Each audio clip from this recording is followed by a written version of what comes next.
Welcome back, guests. Good to see you, Mike. Great to be here, Kate. Nice to see you. Missing Jeff. He's still on walkabout. He's still out and about, out exploring the world. He'll bring back all of his discoveries All of to his us. tales. I think he's back next week, I think. So Yeah, I think so too. That's awesome. Looking forward to having him back. In a few moments, I'll introduce our guest. She's hanging out in the northern wing of the hotel. Just a little hint there, but that's coming in a second. Mike, you got that I got something to get off my chest air you have sometimes. Like yeah, I do there's a actually. thing. I do have Okay. something to get off my chest. And what I'd like to say is congratulations to you, Kate, for taking on the role of acting CEO of the Vancouver Foundation. Oh, thank you. Thank you very much. That's kind. Yeah, I am. I think it's interim. Interim is the Interim is the title. title. Yeah, I'm not Okay. sure what the difference is between interim and acting, but just I'm yeah. actually the interim host of Hotel Pacifico. I don't know how long this is going to last. Who knows? Interim host, acting comic relief. Yes, you are all those things. Thank you very much, Mike. That's really kind. In a few minutes, not to scoop you, we will be talking to elected representative who, unfortunately, all elected representatives are interim as well. So interim, Yes, everyone's yes, interim. it's interim. It's not, So it's an okay we're club. all interim. It's an okay club. So Yeah. yeah, and just looking ahead in the strategy suite later, Mike and I are going to be joined by political strategist Nicole Brassard. We'll discuss Prime Minister Carney's elbows. I mean, who isn't talking about them? Up, down, where are they? What are they doing? We've got a clipping of the week from the Globe featuring Adrian Dix's grand bargain. And the Conservative Party enters municipal politics. We'll wade into what's going on there. First, we are pleased to welcome Skeena Conservative MLA Claire Ratte, the party's critic for mental health and addictions. Claire was elected MLA in the 2024 election, succeeding Ellis Ross. Previously, she served a 4-year term in Kitimat Council and ran twice as federal Conservative candidate in Skeena Bulkley Valley, finishing a close second in both contests. But there's more to Claire Ratte than that. Claire, welcome to Hotel Pacifico. Hi, thanks for having me. Why don't you fill in our listeners on how you ended up in the legislature? Like what compelled you to run for office? It's a bit of a long story, but I mean, I had always been pretty interested in politics. Growing up, my dad was pretty political. We talked about politics a lot. I found that I had an interest in it in high school, in civics classes. I was a very quiet, very shy kid, but I really enjoyed debates. I learned that at a young age. And so I had a pretty good normal childhood, and I ended up having struggles with drugs, and I became addicted to drugs. I was found myself homeless in my teenage years and down on the downtown east side and struggling with addiction. And finally had my moment of clarity and decided to seek help, and my family helped me get into treatment. And then I moved up north here to Kitimat. And when I moved up here, it was actually, I started out getting involved in politics actually because I was opening up my business, and I was having a lot of struggles dealing with the planning department locally and some of the issues around outdated zoning. And I was getting frustrated, and somebody was like, "Why don't you run for city council? They're about to have elections, and I'm 20 years old and I don't know what I'm doing." But I decided to do it anyways. I thought it would be entertaining at least, to try and maybe break some of the stigma around people that look the way that I do entering politics. I didn't expect that I would actually get elected, and I did. And I spent 4 years there, and I really thoroughly enjoyed it. And the reason that I decided I wanted to pursue politics at a higher level and public service at a higher level was because I was getting really frustrated during that 4 years, recognizing how differently we got treated in this riding here compared to, I grew up in the Lower Mainland. I know, the level of attention that it gets from both Victoria and from Ottawa, and the difference in representation. And I was just really frustrated at the time. We had NDP representatives both federally and provincially. During that 4 years that I was on city council, I'm another elected representative. I would constantly request meetings, and I couldn't get one. And they never Mm. came to council meetings. They never presented to us. They weren't engaged with us. They weren't as engaged in the community as I felt an elected representative should be. And so I was getting frustrated, and I realized that nothing was going to change here unless we had representation that was going to be loud and fight for us. And I figured that if not me, who? So I started I started that long process of lots of campaigning, and lots of involvement throughout the federal riding, which is a very large and very difficult riding. Really enjoyed that. And when John approached me about running provincially, I was a bit hesitant at first. I was a little nervous because this was long before we stood any chance of winning, but I Yeah. decided I would take a risk on it, especially because of what was going on around mental health and addictions, homelessness, poverty, a lot of the social issues that I'm quite passionate about in the province. And I figured this was a way for me to maybe make a difference there because I'm someone with lived experience, and also to affect what was going on with the economics in the province, with small business development, with industrial development. It's something I've got a lot of experience with, being a small business owner, working on getting the approvals for LNG Canada, working through the Rio Tinto modernization project here. So I figured, those two pieces are really important to me because we need the money to be able to Yeah. deal with the social programming. And provincial politics was really speaking to me at that point. So I decided to take a chance, and here we are. Okay, So so if I how, was making a list, there's about 10 things there we need yeah, to pick up on, Mike. yeah, Can yeah, I yeah. can I can I start with one that I'm just dying to ask, because I think you said it yourself. You don't look like a Yeah. typical Mhm. politician. And I want to say, because you're reminding me, when I first went to work in politics in Toronto at the provincial legislature, like I remember someone telling me, like I remember realizing the women wore nude Yeah. stockings, and I was like, I thought only grandmothers in the royal family wore that. Like it is a really staid, old-fashioned space. And just for people who maybe are listening instead of watching on YouTube, I mean, you've got full sleeves of tattoos, you've got like beautiful cat eye eyeliner, like you've got a great look that is not typical. How much does that come up? And A how much? lot. How? Tell I me. Tell I me. have I have tattoos everywhere. I even have them on the side of my head, on the side of my head there as well. So I'm pretty heavily tattooed, and I am a tattoo artist by trade. That's what I did while getting into politics, and I still own a tattoo studio with my spouse in Kitimat. And so it definitely, I think it's taken a little bit of time for people to recognize that it doesn't affect my intelligence, that I'm still capable of doing this job, and doing it well. And, maybe I approach things a little differently, or less conventionally, but it seems to be effective. So, that was kind of always, there was always an undertone of that when I decided to get into public service and get into politics, was that I really was hoping I could change that narrative, especially about what a conservative is. It was Yeah. frustrating when I was a teenager being embarrassed to be a conservative, or feeling like I should be embarrassed to be a conservative because it didn't fit with the way that I looked, and people would think that I was a sellout for that. And it's conservative is only a middle-aged white man, and I just didn't like that narrative, and I wanted to make sure that other people that felt the same way as I did saw somebody that they could relate to, or even just in general to see someone they could relate to in politics, regardless of political affiliation.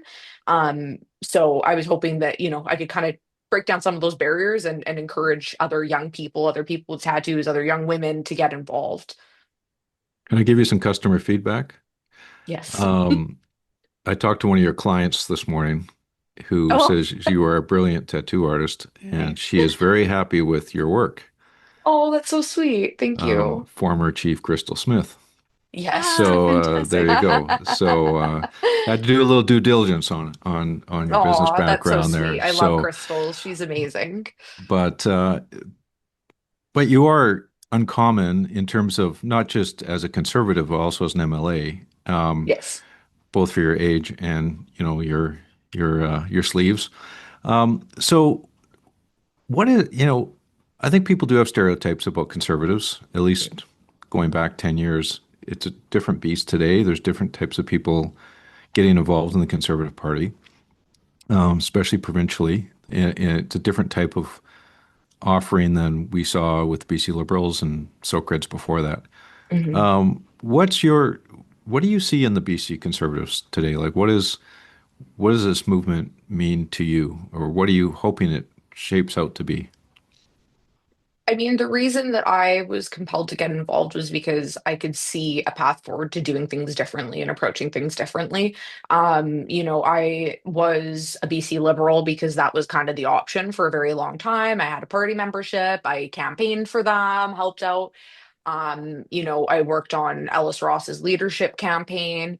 And it's funny because John Rustad, when he was still a minister and I was on city council, I remember going to UBCM, the Union of British Columbia Municipalities conference, and I remember him being the one minister that we met with that I had this real sense that this was somebody that cared. This is somebody that was listening to what I had to say, that was interested and engaged. I just always remembered him. I don't know what it was, but he really left an impact on me. I could tell that he seriously loved his job, took it seriously, cared about people, cared about doing the right thing. And when he was kicked out of the party, I called them immediately and I told them to lose my number and get rid of my membership. I didn't know what was going to happen. And then as I watched that kind of starting to unfold, I was really happy with the direction that it was going in. Nothing is going to be perfect. No political party is perfect. No movement's going to be perfect. But I really love when John says, it's not about being conservative or liberal or NDP. It's about doing the right thing. And I think as long as that's always the focus, that's something I want to be part of. I want to be part of a big tent. I want to be part of a group that, is going to respect my ideas and understand that even though I come from a different place, that I still have valuable things to bring to the table. Especially a big piece of it was always telling us to put our constituents first, not the party. And that's something that's really uncommon in politics, and that really means a lot to me. I want to be able to put my constituents first. So you're giving me deja vu, because when we spoke to Aaliyah Warvis, right? She said something really similar. And I had this moment of like looking at her and thinking, like, I'm trying to imagine you and John Rustad shooting the shit. And it's like hard to picture. And I'm having the same thing again. But what she said about why it worked was really similar to what you said, right? Like she was like, I just felt like I could go, I connected with him. I felt like I didn't have to be one thing. So, and sorry. And he's always defended me too. That's another really interesting thing. I mean, when I first started running for him, one of the things that you would hear from people, oh, she needs to cover up her tattoos more. She needs to take out some of the piercings. She needs to do this, that, whatever. And John was always the first one to defend me and be like, no, she is who she is. She doesn't need to change anything about herself to fit some narrative. I asked her to run for us because I believe in her and her ability. It's got nothing to do with the way she looks. That doesn't affect it, right? Yeah. This is so consistent about what I've heard about John Rustad as a leader, right? And there's this kind of like, instead of trying to fit everyone into a mold, we're going to bring all the things in. Now, that's been one of the bigger challenges for the Conservatives too. Like, I'm curious what your thoughts are, like just with the departures of three members, on the basis of stances that were hard to hold within the tent. I think, I guess, would you agree that maybe one of the challenges for this approach that's brought in some great candidates for the Conservatives and for John Rustad is going to be going forward? How do you draw that line? Where do you draw that line? When do you draw that line? And where is it in terms of who's in, when you can kick someone out, what views are not allowed in the party? I think that it was less so about an issue of views, honestly. I think it was more so an issue of respect. I think it was respectful conduct. We're a team at the end of the day, and we need to remain a team. We're not always going to agree with each other. That's okay. I mean, obviously there are some things that cross a line, but we still need to support one another, and that's a really important piece of having a successful team that works well together. And if there's people that can't respect that can't understand that sometimes you're going to disagree with people, and understand the need for proper discourse about it, and not just flying off the handle the second that something doesn't go their way and being disrespectful to one another, then that's not a team, right? Those aren't team players. So unfortunately, politics really is a bit of a team sport. We need to be able to work together. We Talk need about to be that able to team. understand each I'm other's point interested of on view. the team dynamic part, because 44 of you were basically teleported into the legislature last year, with many of you not ever meeting anybody else. I mean, there would have been some relationships, but I'm sure most of your caucus were new to you when you got there. So what's that like to be thrust into a group? Everyone's thrust into the group, and then have the spotlight on you immediately, and have to go through a legislative session and all that entails, and come out the other side. Like, give us some insights into how the culture starts to work, I guess, in that kind of it's a Yeah. crazy context, right? It is. I mean, this has never happened before to have so many new people. I didn't honestly find that there was, I felt like I adapted to it pretty easily. I'll be honest, I didn't find it that Mhm. difficult. Um, Especially when, for about a decade I've been working towards this, I was pretty prepared and ready to go.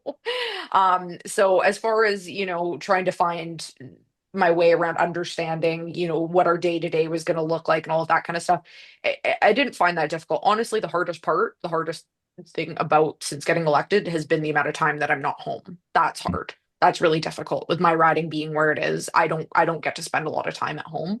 And I also was on the finance committee this summer. So Right. I really got very little time at home, and that would probably be the hardest part. But I mean, as far as, building that kind of collegiality with one another and, finding your people, obviously I got stronger relationships with some people in my caucus than others, people that I tend to have more in common with. But I think we all still work really well together and we're all very comfortable with one another. I did actually know a few people prior as well, so that certainly helped. But you just build relationships and you find commonality, right? And Well, can you tell us, like, who are some of your caucus besties? Like, and maybe one that might surprise us. We wouldn't assume we ooh, wouldn't. honestly, I guess maybe one that you might not assume. One of my favorite people is Larry Neufeld. Huh. Hands down, love him. He's amazing. Him and his wife Tammy are awesome. So Tell me more. they've Yeah. actually come up to visit the riding, and we spend a lot of time together and actually have a lot in common and get along really well. But yeah, I would say He's Larry. MLA for Peace River South. Yes, Yeah. yeah. Yeah. Dawson Creek. Um, Brennan Day and I get along really well. Alia and I get along really well. Jody Tour, um, Eleanor Sturko. I mean, there's a lot of, obviously I'm probably going to tend more towards some of the younger Gavin, Scott, Harmon, some of the younger people that I'm going to have more in common with if we're going to spend time outside of work. But honestly, I mean, all of my colleagues have been awesome to work with. I've learned a lot from them. It's really interesting getting to learn about uh, different portfolios that, I know what I Mm-hmm. was really interested in politically coming into this, Mm-hmm. but learning a lot about other areas that I wasn't very knowledgeable on before, right? So it's Are been you very guys helpful. are you guys one of the younger conservative caucuses in Canada? I haven't seen the. I'm I not wonder. sure. Yeah, Yeah. I'm not sure. I mean, I know I'm the youngest in our caucus and I'm Okay. 32. Yeah, So and one of the advantages, I thinking of it too, because it was such a fresh batch. One of the advantages and one of the mhm. differences is I do think you do have a fairly critical mass of younger, Yes. younger electeds. I'm curious, Well, can we talk Gavin's about 40 going on 60 though, 40? so like I'm not sure he qualifies. But it is nice But having that balance of both, right? I mean, it's Yeah. yeah. definitely needed to have both perspectives. So Well, what about dealing with the NDP? Like, is it what are your feelings on like how is it super polarized? Like, we cannot go near those people, or do you actually have some good working relationships across the aisle with some of the NDP I think MLAs? I do. I think I Okay. do. I try and be respectful. That's important to me. I've always said that, you can criticize ideas, but you don't criticize a person. That's not appropriate in politics. So even though I definitely like to go after them on stuff, it's about policy. It's not about who they are. And I try and always be as respectful as I can be in those interactions. I feel like Minister Osborne and I get along fairly well, and we've always been respectful with Mhm. one another after estimates. We go up to each other in the hall and thank each other for their time. Like it's, I don't think it needs to be so polarizing. There's a few people within the NDP caucus that I feel like I've become friends with. Working on a committee as well is really helpful for that. Getting to know people from the other side. It's a really good experience. We may disagree on how to get things done, but I think in a lot of situations we want the same end goal. And at the same time there's a few that I know I'll probably never get along with, and that's okay. Guess it's wildfire season, so let's take some time to talk about how Telus is working to make sure we're as ready as possible for what our changing climate can bring, and to protect British Columbians and Canadians against the impacts of wildfires. A trusted ally in community safety and environmental protection, Telus is investing in new technologies like Dryad's early warning systems for wildfire detection. These solar-powered sensors provide real-time data on environmental conditions that, paired with Telus's robust high-speed communications networks, ensure government agencies can respond swiftly and decisively. Telus's commitment is evident in actions like deploying helicopters to refuel critical cell towers during Jasper's wildfires, ensuring uninterrupted communication for emergency services, and through strategic investments, including $125 million invested in emergency planning and response. Telus is fortifying Canada's ability to tackle wildfires head-on, safeguarding networks and supporting communities. Because Telus is more than a technology provider, they bring strategic support to help emergency responders, including the government, achieve their goals in wildfire management. You can learn more about Telus's contributions and future innovations in supporting Canada's fight against wildfires at telus.com/social impact. Let's jump into your critic work, because you are the critic for mental health and addictions. And we found this little clipping from the Terrace Standard not long after you were appointed critic, and where you basically talked about you're someone who overcame significant struggles with mental health and addiction in your youth. I know, I'm now quoting you, I know how crucial support systems are for recovery and healing. Terrace has the second highest rate of unregulated drug overdose deaths in the province, which shows how disproportionately affected our community is by this crisis. So, I mean, it was interesting to read just you're linking your personal story with your critic post, but also your community to the critic post. So just as a launch pad into what are your priorities and what are you bringing to your critic post that you're trying to influence government policy on? I mean, as a critic, I think a lot of it is about accountability. I can't affect legislation in any meaningful way. I can't make decisions about the budget. I'm not in government, but I can hold the government accountable, and I can try and provide better ideas. And that's where I think having those relationships across the aisle is really important, so that I can try and build a relationship so that if I have a good idea, hopefully they'll listen to me. And I have brought a number of those forward. I don't like to only be critical all the time. I want to also be productive. And I think that that's what British Columbians are looking for, is for us to be able to work across the aisle with one another, and find solutions. So, definitely the community of Terrace that I represent is one of the hardest hit right now. We have very little for mental health supports. We don't have treatment right now. There is finally a treatment facility being built with 12 beds, which does not go anywhere near far enough. And the government had no hand in it. It was actually the First Nations Alliance that did all the legwork on that. We do not get the same supports. We see people being disproportionately affected here, and the government doesn't pay attention. According to our last statistics that we have, which were from 2023, 1 in 84 people in Terrace is homeless right now, which is a terrifying statistic when you think about it. It would be the equivalent of if you looked at the entire Lower Mainland and took the whole township of Langley and made them homeless overnight. There'd be a public state of emergency called, but because we're in the north, no one seems to care. What was the stat again? Can you repeat that? 1 in 84. 1 in 84. Yeah, So astounding. over 1%. Yeah. Yep. And it's scary. Can you paint a picture of that population for us? I mean, I'm going to assume, unless you correct me, that they're disproportionately Indigenous. Absolutely, it is. Yeah. Sadly, it is for sure. And we also seem to be having an issue locally that, according to the RCMP, a lot of people are actually coming from out of province. We've got people from Ontario, and I know that happens in the Lower Mainland too, but Terrace is we're pretty far north. It's, people have to make a concerted effort to end up here. And so it's looking at, what are we doing that's encouraging that? How is this being allowed to happen? It's especially significant in an area like this where it gets so cold to have people unhoused. Even the community of Kitimat, which is where I live, back when I was on city council, we didn't even have a shelter there. So I advocated for a shelter. We ended up finally getting an emergency weather shelter. It doesn't go far enough because it's not open throughout the summer. 75% of our summer so far, it's poured rain the entire time. So, to have services that we need, I don't care if it's one person using that shelter, they're a human being and they deserve to have a place to sleep. Because we have a lot of people that are very difficult to house too. That's another huge issue. We have an epidemic right now throughout the province of people that are permanently brain injured, but it's being acutely felt up here. We have a lot of people with brain injury, whether that is from repeated overdoses or if it's an acquired brain injury from a traumatic accident. So we've got a lot of people that are brain injured, and we don't have housing options for them. We don't have treatment options for them. We don't even have the funding to be able to properly fund brain injury support workers. And that's something I've been working on right now, is trying to get more funding for that. We just do not get the same opportunities as the rest of the province. And so I think that it's exacerbating a lot of those issues, and making it harder to get a handle on. Hmm. How different too, like I think how different are the issues in the north versus, versus downtown Vancouver? And how different are the solutions? Yeah, I mean, there's a lot of differences and there's a lot of similarities.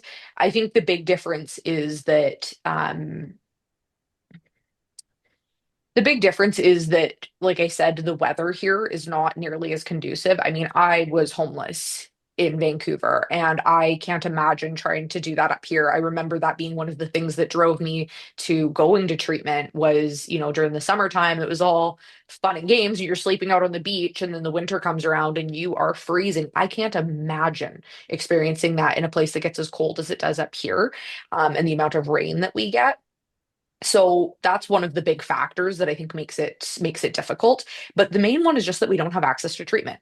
We have zero clinical treatment beds in this region. The closest one, the only ones in Northern Health, the entire Northern Health region, there's 7 clinical treatment beds, and they're only for youth, and they're all in Prince George, which is a 6 to 8 hour drive away from my constituents. It's just completely unconscionable, in my opinion, that we don't have any access, but we know we're dealing with the highest rates per capita of overdoses. I want to bring up a press release that you put out on August 1st with your colleague Kyle Giddens Mhm. regarding the July coroner's report on the overdose crisis. And to quote from that, in just 2 months, at least 292 British Columbians died of drug use. But what was interesting or sad was that 22% of those deaths were workers in trades, transport, and equipment operators. So you were jumping on, or at least providing some spotlight on this issue that's not, that's people from all walks of life here, but particularly people in the trades. And Mhm. what are you seeing? What are you seeing in your critic work on that? And you've had a lot of trades workers in your riding, working Yes. on the pipeline and LNG facility. So you may have even a closer look at that than others would. For sure. I mean, I think when you look at industry and camp work and things like that, you certainly do see a higher prevalence of issues with mental health, which can lead to issues with addiction. But there's no question about it. Many of the companies, I think, are very alive to that and have done great work to mitigate those effects and make sure that they're offering mental health supports. It's just really sad that they have to do that because our government hasn't. We don't treat mental health care like it's health care, but we should. But when the supports aren't available for people, that's the problem. And one of the big issues that we're facing right now is that we have, the working poor. That's this whole group of British Columbians right now that are busting their ass and aren't getting ahead and struggling to put food on the table. And if they are struggling with their mental health and substance use, they can't afford to go to treatment. Very few people can at this point, but they're also not approved for through the ministry to be able to go to treatment. And so you end up being left in there's this huge chasm there, right? Like if you're way down at the bottom and you're on income assistance or you're on disability or you know what I mean, you're in with the ministry in some form, they will fund your stay at a treatment center. And then you've got the people that can afford it, and then you've got this whole group in the middle that can't afford it, can't get the funding. I've heard stories of people being told to sell their tools that they use for their livelihood or sell their home or sell their car so they can go to treatment. Like we're not setting people up for success then.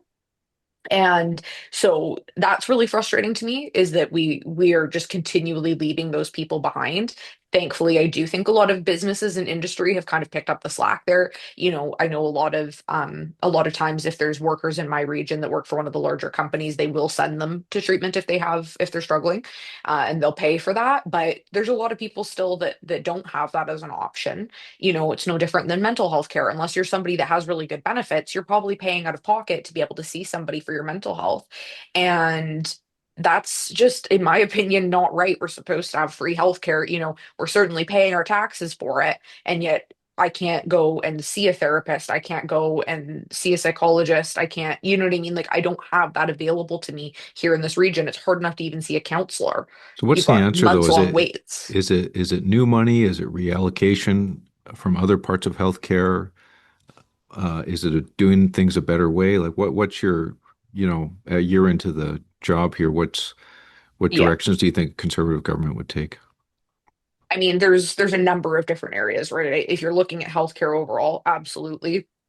We have for a very long time continued to grow the bureaucracy and push money towards that rather than putting it at the front lines. That needs to change. We know we need to do more for hiring and recruitment and training of people in the health professions. That's very evident that we need to do that. Specifically up north here, a struggle that we have is, we don't have enough housing for students to go and get medical training at the university or the college up here. So we often don't have full course loads, right? Like it's there's a number of different issues that kind of need to be addressed to get to that top one. But one thing that we do know we have access to is virtual care.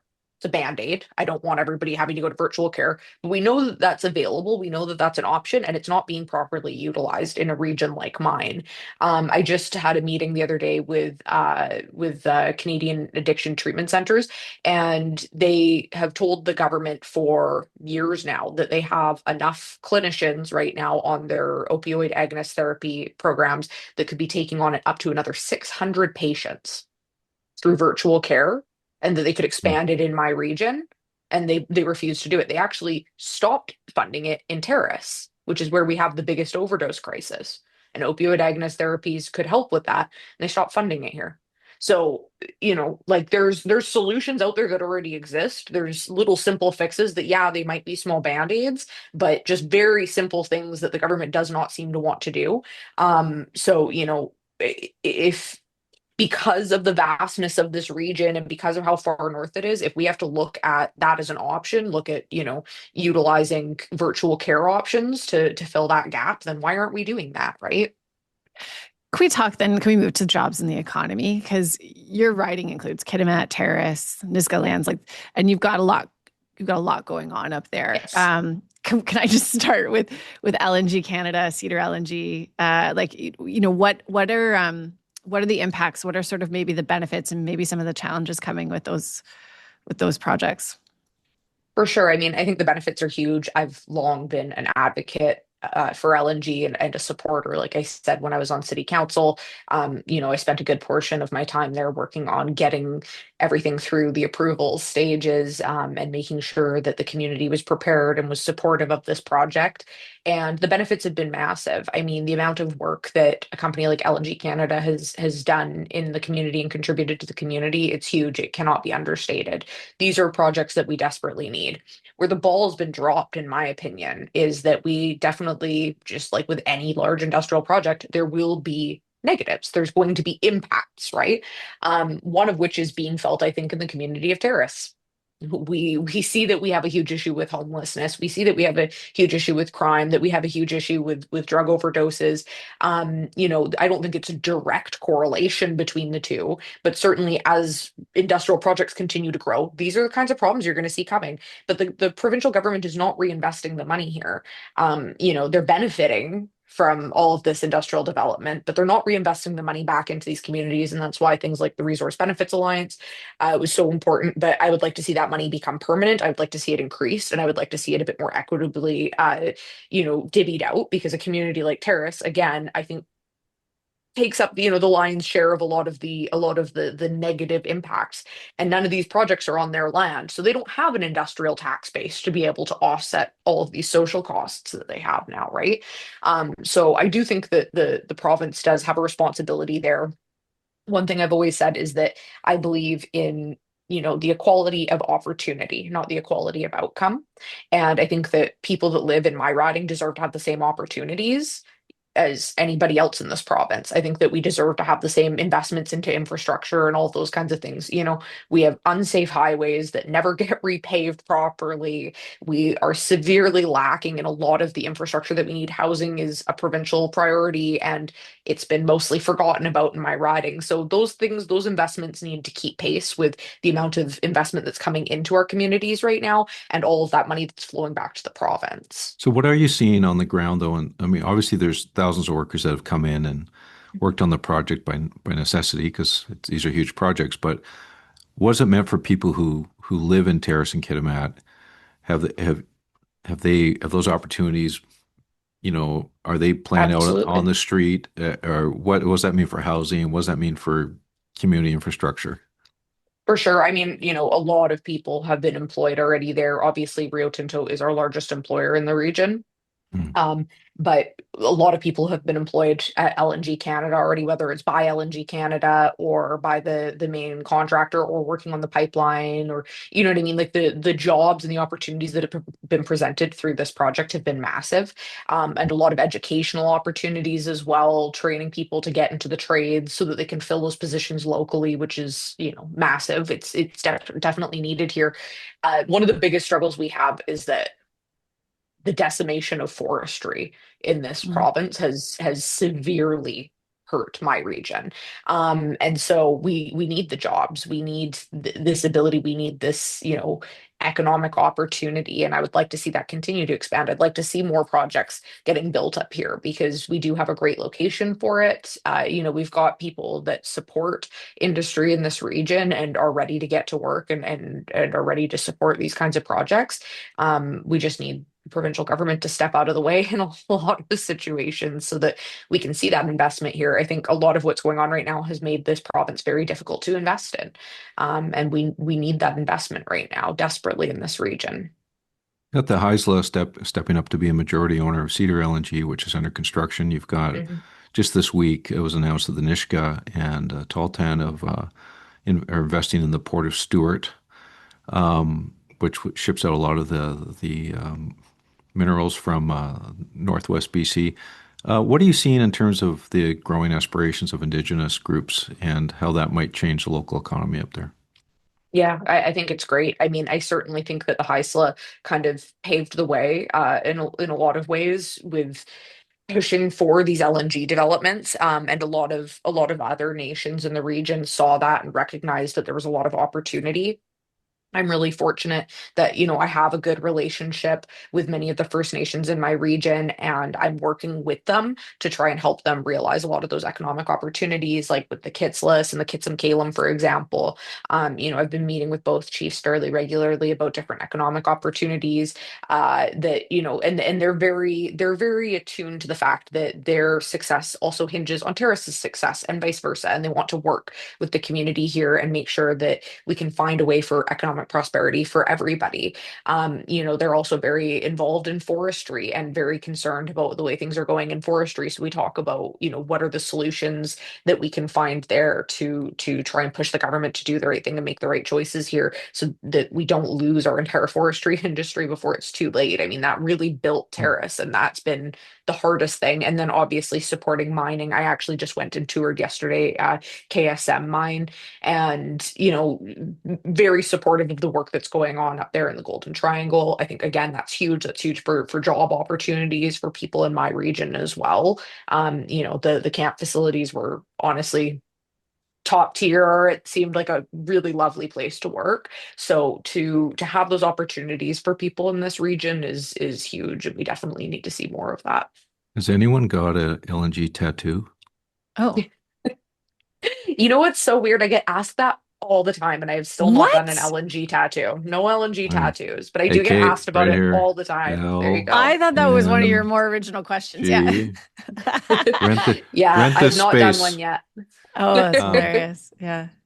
I definitely would. If somebody wants to get one, I will do one. Maybe I'll get one. I'll do Do it you on have good myself. like weird tattoo stories? Like is that bad etiquette for tattoo artists? so Are you good. allowed to tell? Any Yeah. good political tattoos that Political are? tattoos, yeah. Yeah. Um, Not really.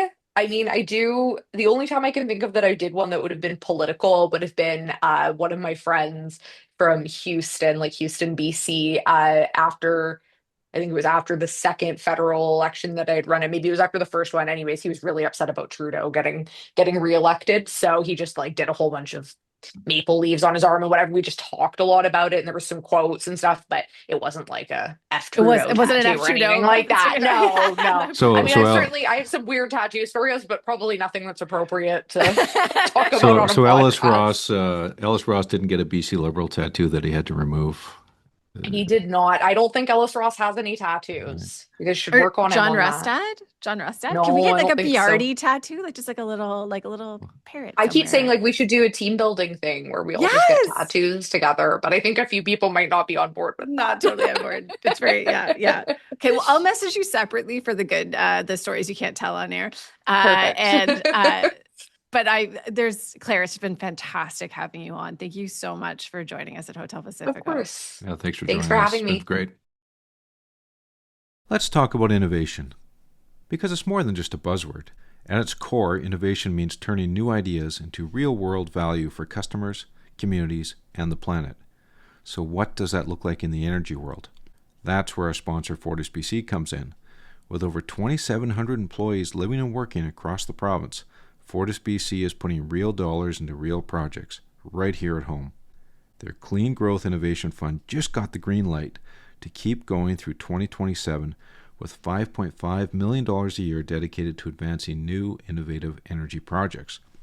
Since 2020, over $20 million has been invested into 65 projects, from turning farm waste into renewable natural gas to cutting-edge hydrogen research at Simon Fraser University. But here's the best part.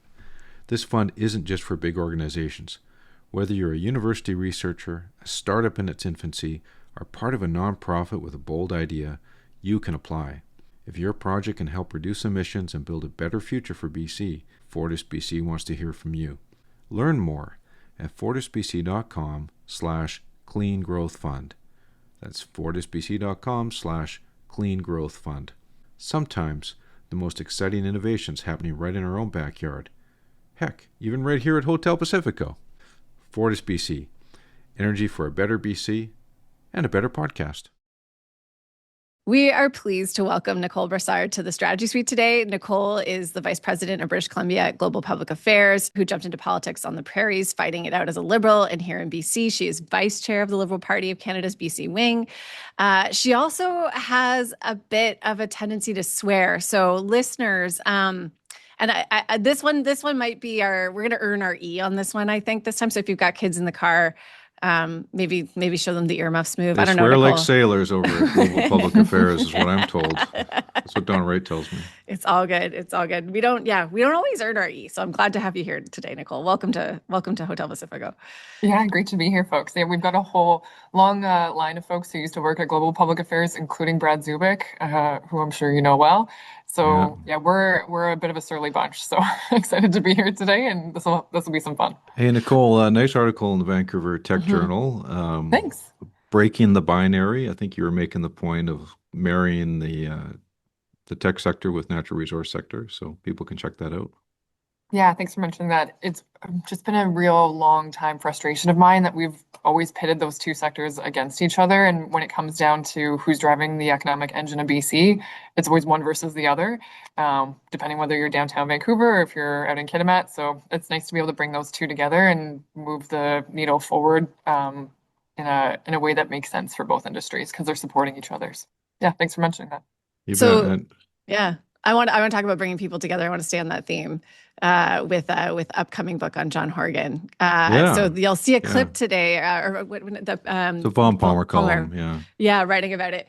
But just speaking of bringing people together, Rod Mickelvert is my favorite curmudgeon, hands down. Like just loves to grump. No wonder he and Jeff are friends. Exactly, two peas in a pod. But so I can see why Rod talking to John, and you can read in Vaughn's clip, like it sounds like it's a pretty straight take, some pretty candid takes from John, and I can see why that would play out with those two. So I'm looking forward to that. And I think it says it's coming out in the fall. Is that Is I that think right? so. Yeah. I hope And we'll have the to, Hotel Pacifico episode that he did is mentioned in the book. I'll also be very I hope disappointed so with Rob Nicole too. I not know. getting to the bottom of that. And we'll have to get we'll have to, when Jeff's back next week, we'll have to talk more about this. Yeah, we'll get the Yeah, scoop from Jeff because for sure. he's tight with both I those suspect that gentlemen. Jeff had a guiding hand in that project, but we Yeah. will hear it from him We directly. will hear it. All right. I'm going to kick us off with I think the topic that everyone's talking about, and I hate to go in the way that is everyone's talking about the elbows. Are they up? Are they down? We seem to have switched our posture and our stage and hockey strategy. So I'll pick it off. I'll pick it up with the news from Friday. Prime Minister Carney issued a statement last Friday on U.S.-Canada trade. Some of the highlights. Canadian government is now going to match the United States by removing all of Canada's tariffs on U.S. goods, specifically covered by CUSMA. Canadian government will soon announce a new comprehensive industrial strategy. We'll soon select the first in a series of new nation-building projects that will transform our economy. I think they said news on that coming soon. And catalyze investment and create higher-paying careers through a new defense industrial strategy. And a home shitload of defense spending to go with that. Yeah. Yeah. And home building in Canada create new housing industry. Okay, so lots in there. Maybe Nicole, before Mike's got his grump face on. So I'll just let you, before he grumps, tell us a little more about what you see in this and what you thought of the announcement. Yeah, I'm looking at Mike's face too. So anybody who's watching this podcast, in addition to listening to it, he's very grumpy right now. Yeah, he's not great for poker. We should try that sometime. But go ahead. I will say Mike did message me about my LinkedIn post, like promoting this kind of announcement and everything that was being done around it. And I really appreciate you saying that to my face instead of leaving a comment. I haven't even said anything yet. Wow, reputation gets around here. Yeah. Boomers who are leaving comments on LinkedIn posts, just screenshot it like the rest of us and put it in a group chat and make fun of me there. Don't do it on my LinkedIn. I used to delete them because I would be like, oh, people are commenting negative things on my post. Now I just leave them there so they can live forever, so everybody can see how dumb your comment was. So Awesome. Just screenshot it and make fun of me somewhere else.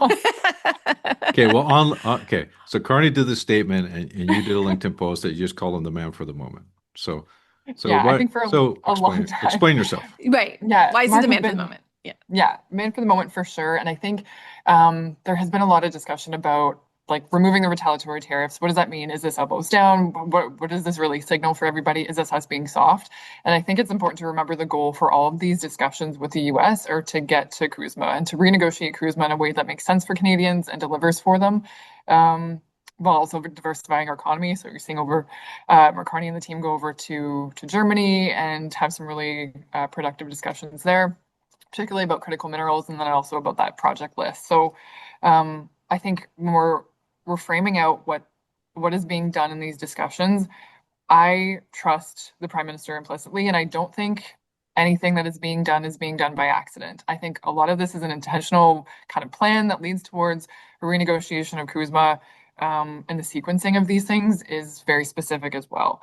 So coming into those negotiations from a position, I guess, of even keel, where both sides can come to the table without kind of the irritant of having these retaliatory tariffs for the US. Obviously, we've heard a lot from kind of our US business partners how much of an impact and how annoying those retaliatory tariffs have been to the US. They worked in the beginning, but now when we're kind of getting down to like the nitty gritty of actually negotiating, and you saw Dominic LeBlanc go down to the States today to have a very, what did they say, constructive and lengthy discussion with Lutnick.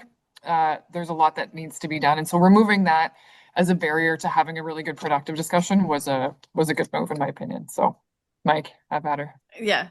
Is this man for the moment or backing down? I don't have a bone to pick on you, but what I've talked to more than a few conservatives who are like, this is not elbows up, Yeah. and I think there's a fair comment to say campaigned on elbows up, and it's not like he's going out and throwing body checks at Trump right now. And I would argue though to people that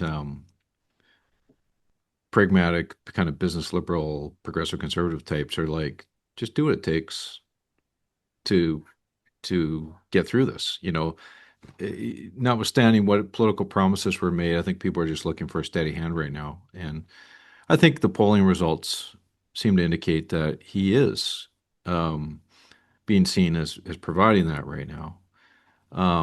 Now, if the results don't turn out very good later, then people may shit on him for being too soft or something like that. But right now, I think it's driving conservatives crazy that he's moving in a different direction than maybe what the rhetoric was 4 or 5 months ago, Mm-hmm. and being applauded for it.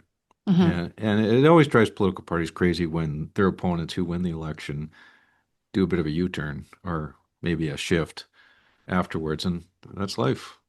That's politics. And like the NDP in BC, they've done it all over the place since they've gotten into power, and they're in power, they get to do it. Yeah.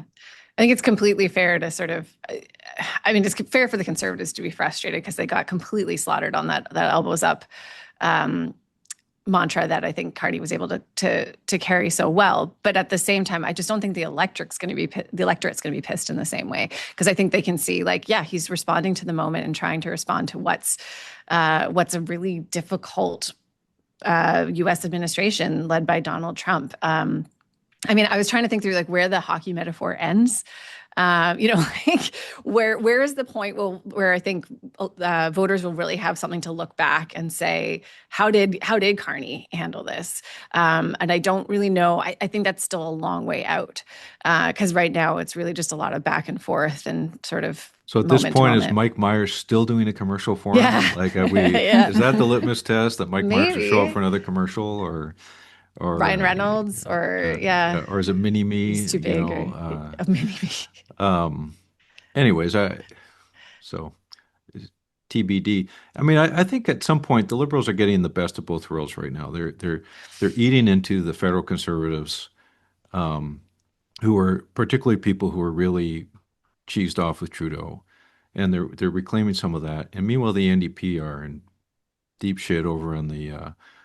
I'm keep swearing just to draw Nicole out a bit here, but they're asleep right now, and at some point the left will wake up with a new leader, I suppose. At some point, the Conservatives will poly us back and they'll get their teeth back. So the Liberals are probably having their easiest time that they may have in the next few years, happening right now, and so enjoy it while it lasts, I guess. Unless Carney is a political Superman and can keep it going. I think every government's going to hit rough waters, and they're just having a bit of a vacation from that right now. Mm-hmm. A little honeymoon. Mm-hmm. I think the people that he surrounded himself with too are also incredibly thoughtful. Like having Andre Lynn there, having Braden Cayley there, having Mark Andre as his chief of staff. Like these are people who understand politics, but I don't ever think I've seen a single one of them raise their voice or get angry. Like these are very measured, thoughtful folks that are helping inform these discussions, in addition to kind of that front bench that has been going down to negotiate with the state. So I think they're not only is he the man from the moment, but I think he's surrounded himself with the right people to have these negotiations. And we always talk about like not negotiating in public. That a lot of that is happening. So I think that's probably why it's frustrating for sure for Conservatives, but also maybe a little bit opaque for Canadians in terms of what's happening, because we're not negotiating on Twitter. So it's a bit of a different game. It'd be interesting to see if this, because I was listening to the clips too of Trump talking about this and talking about Mark Carney, and it was just interesting. Like he's in that Trumpian, oh, he's a good guy, like space, and I was like, is that gonna last? Like that feels like, yeah, like it did, yeah, not sort of not putting on a Mark Carney, but I would say too, though, I think they're just I wouldn't set them up on a blind date. Like there's not they're kind of an odd couple. So I wonder how long that's going to last. And again, like that's not necessarily a problem for Mark Carney. It's just interesting. We're in this weird space where everyone seems to be like, it's okay, it's okay, it's okay. And no one's getting, even though there's a lot, it's not okay. We're just not holding anyone to account for anything right now. I think we're all just recognizing it's a mess and hoping there's something on the other side. Or certainly the poll numbers suggest that. I think Carney's benefiting politically too. It's less of an issue of him being compared to Poilievre. It's more about being compared to Justin. Yes. And his style is so different than Justin Trudeau's. And Justin's obviously was tanking it in the last few years politically, when his polls nosedived. And now here's something completely different. And, what a difference a year makes, right? Mm-hmm. And, things are cyclical, and it won't, as I said before, it won't last forever. But I think is the real comparison that's benefiting Carney right now. That people are like, whoa, like this is different. And I disagree, Mike. I think you people disagree? have forgotten entirely about the Trudeau era. It's like people who still put up the fuck Trudeau flag somewhere. People are like, what era are you living in? Like, we've already I don't know forgotten if they've about this. forgotten. I don't know They're about still that. on the back of. I've still seen those Yeah. puppies floating around, and I'm just I mean that's a bold thing to keep around after the guy's long gone. So I don't know. I think the comparison these days is more Carney Trump than it is Carney anybody else in Canadian politics. Like we've seen a lot of the polling recently. I think an Angus Reid poll came out last week comparing kind of some of Poilievre's new numbers with Carney's, and Carney still had really good approval ratings. I think of the 18 or so metrics that they measured against, he was ahead in all of them. But the most interesting piece was I think it was 50% of Canadians would be ashamed to have Pierre as their prime minister at this point in time. That's a wild word to include in a poll and for people to click yes on. Like, yes, I would be quote unquote ashamed for him to be our prime minister. So they've got a bit of a hole to climb out of, don't they? Well, I mean, it speaks to the polarization of it. I mean, he just came out of an election where he got 41% of the vote, and which would normally be a majority government for the Conservatives. So I suppose a 50% hate you as long as you're winning. Most of the rest, you're in pretty good shape normally. But there is definitely a dynamic federally where it's Conservatives versus everyone else, Mm. which is not the case in Ontario with Mhm. Doug Ford. It's not the case in Nova Scotia with Tim Houston. So they've just gone a different route. And this will be a crossroads for the BC Conservatives as to what kind of party they want to be when they grow up. Are they going to be the Poilievre us against the world, which means you got to bring the hard right with you on that journey? Or are you going to say, okay, I'm going to leave some of those people behind and go to the center and center right? So anyways, DBD. TBD. All right, let's move on now. We've got a clipping this week. Our clipping this week is in the Globe and Mail. Adam Rovansky, imported from the East, came out here to write this feature headline: BC's energy minister wants to lead in clean power at home while exporting fossil fuels abroad. It's a long piece. We're seeing the kind of architecture in it of the NDP's energy pivot. It has LNG at the center, powered with renewables and supported by a new transmission line to the northwest, getting a lot of renewable supply into the mix and Indigenous ownership. A couple key points to pull out. The message to Ottawa, quote, BC's version of Mr. Carney's grand bargain between resource extraction and sustainability remains tenuous. And Mr. Dix's overarching message was that Ottawa's backing, financial, rhetorical, and in some cases regulatory, could go a long way towards ensuring investor confidence as well as social license. Number one priority at the top of BC's shovel-ready wish list is the North Coast transmission line, which Mr. Dix touted as the, quote, the best national project existing in Canada right now. And then finally, selling LNG. At the same time, BC is also looking for other forms of federal help with the fundamental, if environmentally contentious, argument that as long as other countries consume natural gas, Canada can supply it in a relatively low emissions way, a competitive advantage in climate conscious markets such as Japan and South Korea. There's a lot to unpack there.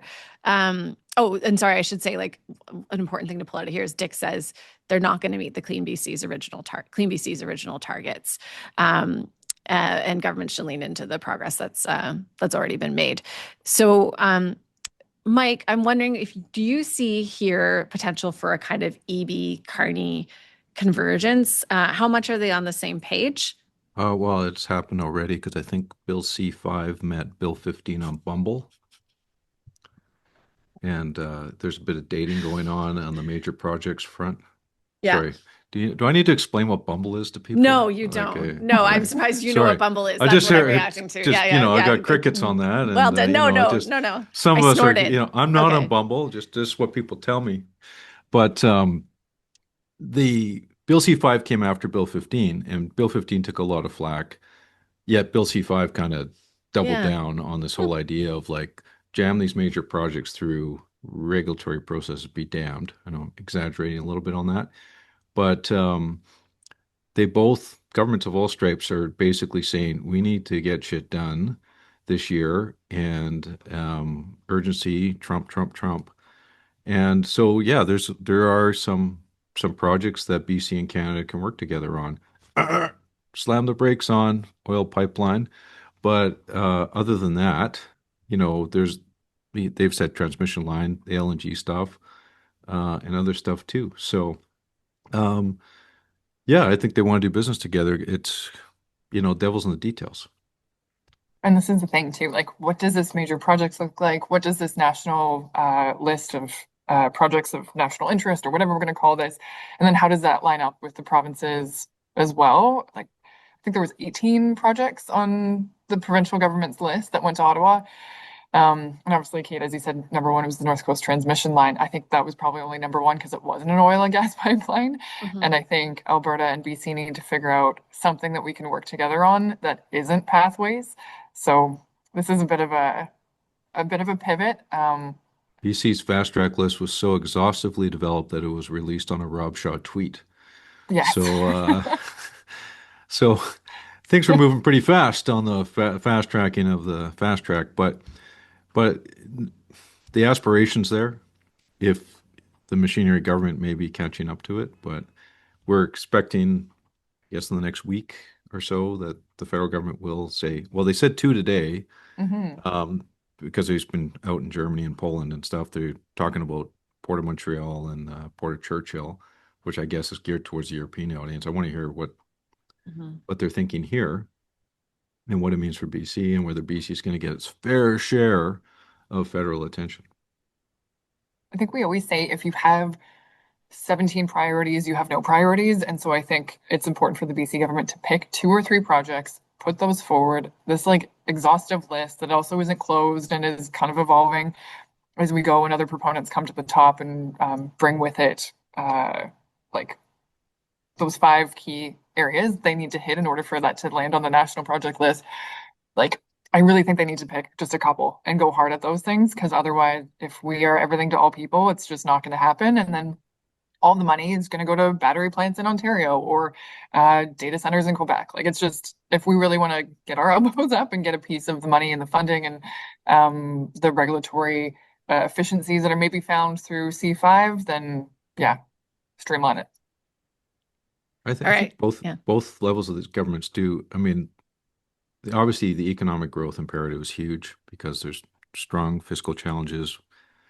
The easiest way politically is to grow your way out of the problem. So it makes eminent sense for BC government, federal government to be leaning into things like LNG and building from our strength, which is an abundance of natural gas that we have in Canada that we can export. We can never use it all ourselves, and we can make a lot of money exporting it. But at the same time, there's still this kind of conflicted attitude about how we use natural gas within BC and Canada, and how somehow it's a bad thing because of emissions and things like that. So I think there's still some, mixed signals that are sent to Canadians like, well, it's good for this, but it's not good for that. And I think politically that gets a little choppier because it's like, are you going to get the full benefit out of leaning into this while you're kind of talking it down on the other side? So I remain to be seen how these things kind of get resolved. Well, but to that point, I am shocked by how much I'll say more folks living in BC voters. I think the attitude towards LNG has really shifted in 5 years. I'd say like pretty quickly. I think it's seen very differently, and I wonder how much is the EB government going to get flack for like this statement, we're not going to meet the Clean BC targets. Because it hasn't been as noisy as it would have been 5 years ago. Again, like the politics on this have really shifted. And the reaction to this tells us it's no question it's an internal conundrum within the NDP where that debate is the noisiest. When you get to the broader public, especially out in the suburbs, I don't think it's a big debate. Yeah. But within political people in center left parties, it is a big debate. So I have no doubt that for people like who are running the ship internally at the NDP, in the Premier's office and the party office, that these are not easy discussions, and to make a pivot like I'm sure this Globe and Mail article didn't, you know, I'm sure Adam Radwanski didn't just show up to BC one day and start asking questions at the street corner. I'm sure they were preparing for this. And so this is the pivot, right? Mm-hmm. Especially when you've got the BC Green leadership taking place too, and obviously a little bit of anxiety about that eroding some of the NDP base too. Like, how do you talk about this in the context of the affordability crisis and things that people actually care about around the kitchen table that matter to them day to day, as opposed to kind of like these more broader, nebulous virtue signaling platform pieces that the NDP put forward that they're just not going to be able to hit. And part of that is deficit, but part of that is just the real shift in what we're dealing with right now with Trump. Like, no one really telegraphed this in a way that could have been predicted. So here we are. All right. Can I move us along to what I hope will be a little bit of a crescendo for the end of the show, because I want to talk about Conservative Party and the Conservative Party entering municipal politics. It's hot on the heels of Kareem Alam's Vancouver Liberals. Dan Fumano from the Vancouver Sun reported that the Conservative name could be on municipal ballots. The municipal party's official name is the Conservative Electors Association, and the name that will appear on ballots is Conservative. The initial list of jurisdictions where the Conservatives are registered includes Abbotsford, Chilliwack, Delta, Fort St. John, Kamloops, Kelowna, the Township of Langley, Maple Ridge, Prince George, Richmond, Saanich, Surrey, Vancouver, Vandehoof, and West Vancouver. So it's not a small number. Mike, what do you make of this? Well, my sources tell me that that the phone is ringing off the hook. Mayors and councillors around BC are saying, want to learn more, want to associate with this brand. That may be true. May be true. I'm sure other political people that may see this as a vehicle to getting elected. The Conservative brand has a lot of resonance with 30-40% of the public. And party brands make things simpler for voters when they're on the ballot. Having said that, and I will be quick to say that this has no formal association with the federal Conservatives or the provincial Conservatives, I am told. So This is a different group. Maybe Venn diagram, but there's no formal linkage, if I put it that way. But the history of party brands, like from the federal and provincial level, being imported down to local level is not successful historically. Not that it couldn't happen in the future, but the NDP have tried it in the past. Even the Vancouver MPA, which in its heyday had a pretty strong municipal brand, they tried to extend that. People tried to extend it into Burnaby and Maple Ridge and Richmond, and it didn't really take. Because I think the history here is that local people want local people at municipal elections and their own thing. Now, maybe the Conservatives will prove people wrong, but it kind of goes against the grain. Let's put it that way. I've got lots of thoughts here. One, I really, really, really fucking hate municipal political parties. I think it's a really stupid idea and it's not done anywhere else in the country. And if I could advocate for the ward system in Vancouver and elsewhere, this would be like my dying wish. I'll put a pin in that for a minute. But this is a really great idea by the Conservatives. Well, I hate the ward system, so consider me made. Yeah, there's but I hear you. Yeah. There's other problems with the ward system. There's definitely lots of problems everywhere. I think the most interesting piece of this is just the pipeline that this builds for the Conservatives in terms of getting to test local candidates in areas that might not get a lot of attention. You get to figure out whether or not they're crazy. Critical piece of information for the BC Conservatives.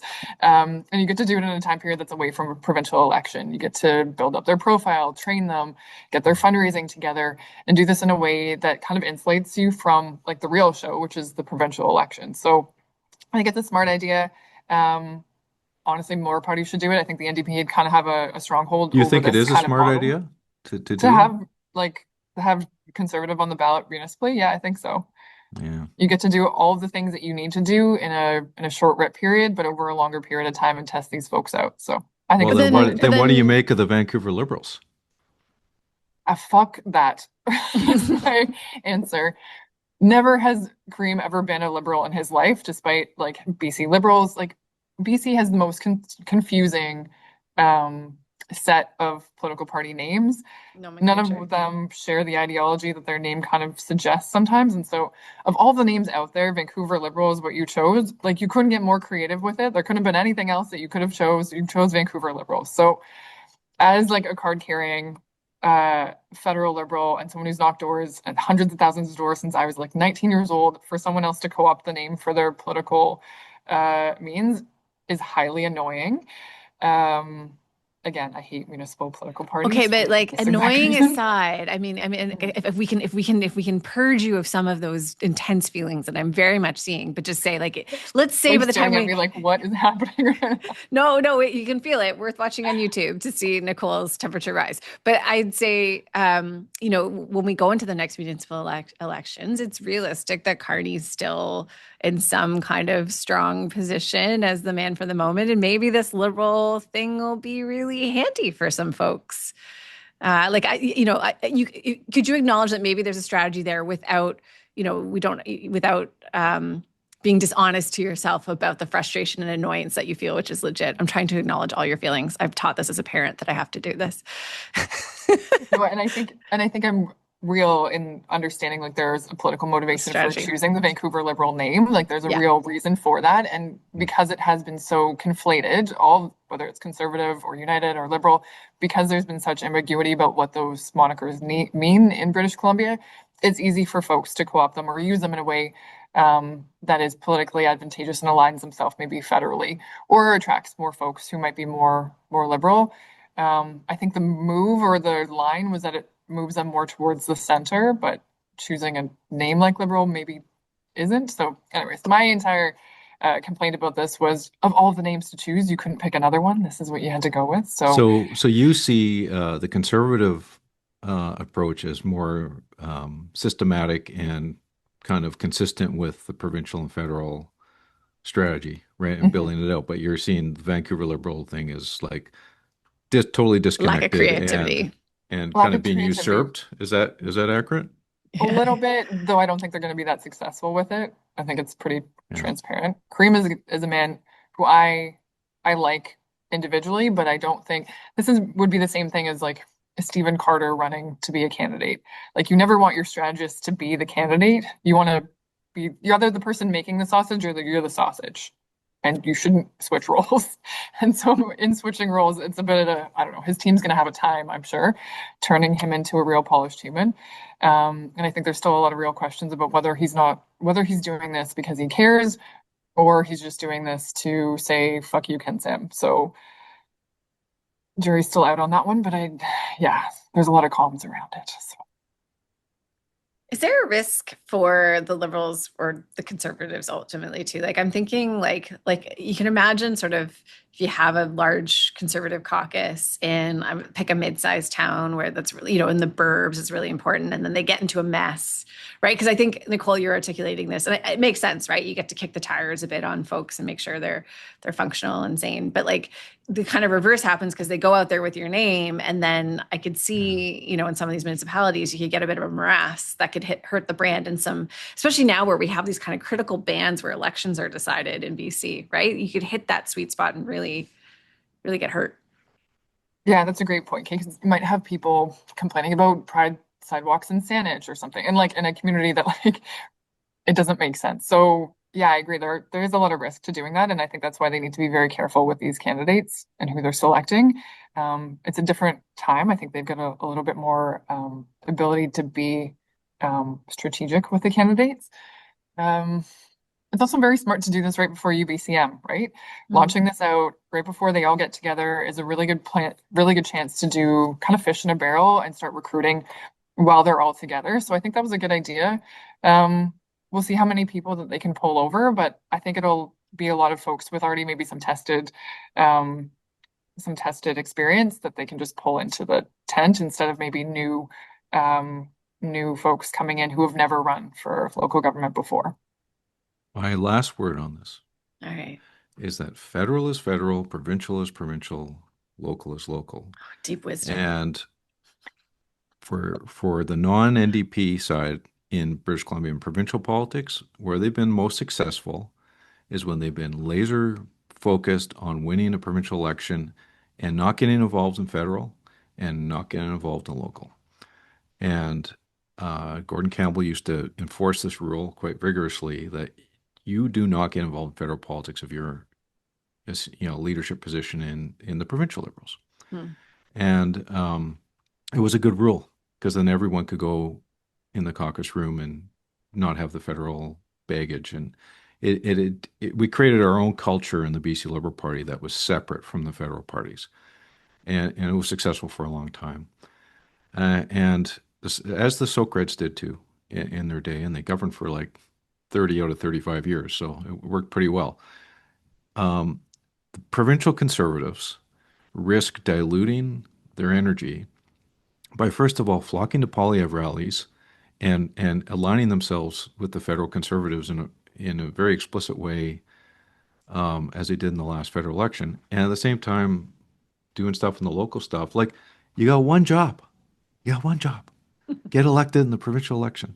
That's all you do.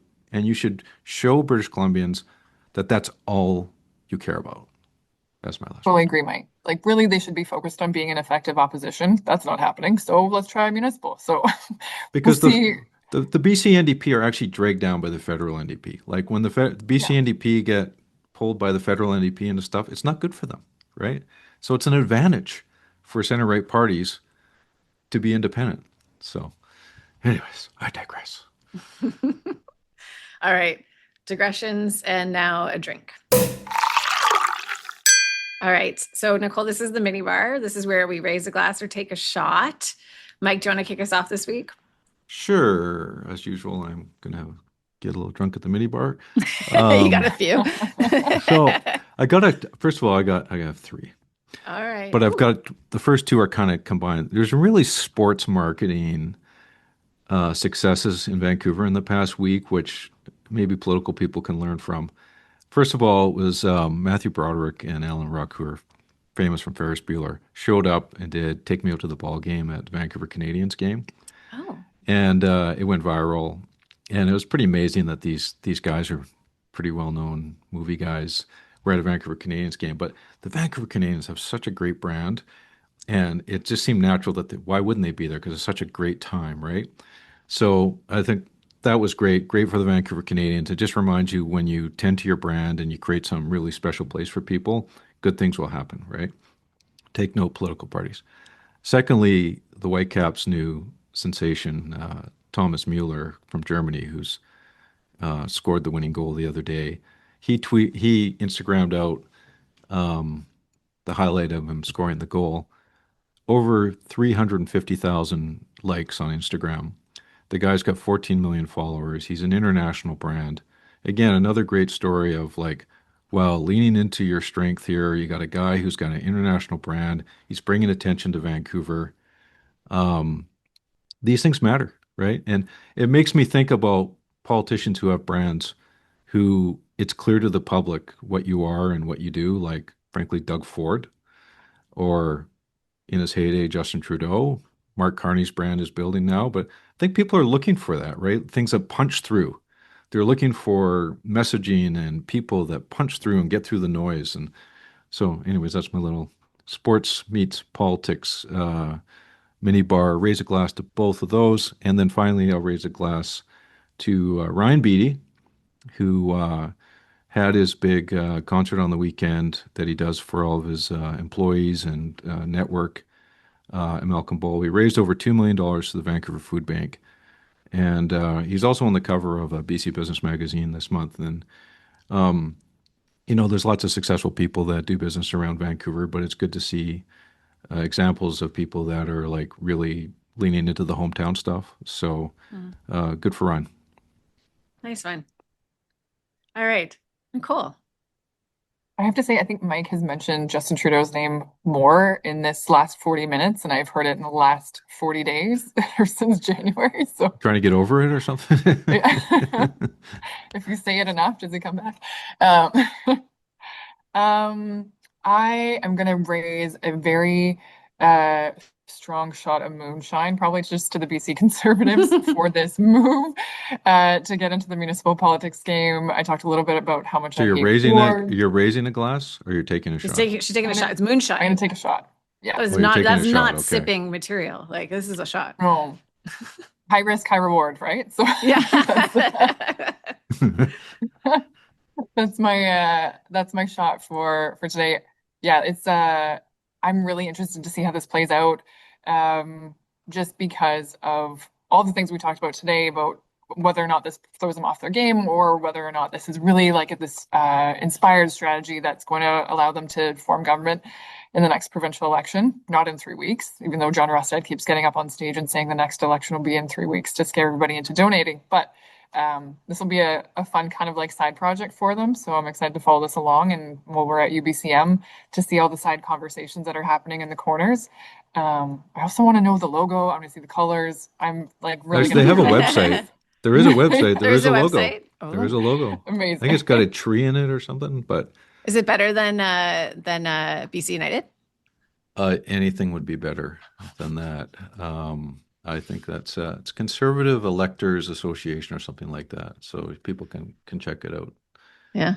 I can't find it quick enough here in my Googling. I know, but, I'm trying to find it too. Yeah. No, there is a logo. I have seen the logo. It's pretty Okay. little. Yeah, I'm not seeing it. Probably AI. Yeah, probably. Okay. Okay, I'll wrap us up. So actually funny, I had lunch with Adam Radwanski yesterday. And he was talking about having, sitting down with Adrian Dix, because Adam's, if you know Adam at all, he's a huge policy nerd. And so like him and Adrian Dix in a room was probably a policy nerdery vortex of its own. But unprompted, he said, Adam was reflecting, he's like, there's just something about BC. Like there's this funny thing where these like a lot of interesting and important policies from the last couple of decades have their roots back here to BC. And I was like, funny you should mention, this is something we've talked about on the pod. This is, we're sort of a policy incubator. And sorry, I just had to sort of share that like, I love when the Easterners sort of pop their heads up and go, oh, yeah, you guys are doing interesting stuff out there. And yes, we are. Enough to fuel a podcast, in fact. So is that a shot or is that a raising? That's my glass. That's my glass. sorry. Adam Radwanski. Sorry. Okay. In case that wasn't clear. Please yes, clarify. I was. Yes, it was. And then I'll make it a double glass because it is I'm raising my glass to Adam, and I'm raising our glass to us for being a policy incubator for Canada. All right. So I want to thank Claire Ratte and Nicole Brassard for checking in today, and I want to thank our presenting sponsor Telus and Fortis BC. We will see you next week, guests. BC, you can never leave.